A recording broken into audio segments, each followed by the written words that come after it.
Ready to rumble. And the race is on. Racing from the outside is Kissable Toys, rushing up is Eckless Cake. And on the outside is My Wife Knows All, moving up by the release Conquistador. It's now Eckless Cake, My Wife Knows All, Kissable Toys, Conquistador. Ready to rumble, racing in fifth. Sixth position belongs to Global Warrior. Second last, Yakal and White Tar Express. And inside the last 900, Eckless Cake, by a length and a half, My Wife Knows All, Conquistador, Kissable Toys, Ready to Rumble, Global Warrior, and Yakal, White Tar Express.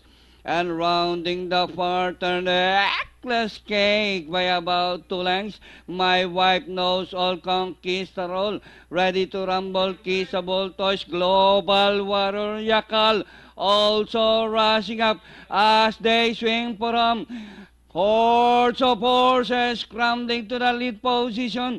Eckless Cake, Conquistador, My Wife Knows All, Global Warrior, Yakal on the further outside to grab the lead. It's now Yakal, Conquistador, My Wife Knows All in between runners. Conquistador, and finally Conquistador. My Wife Knows All, Yakal, Ready to Rumble, Global Warrior.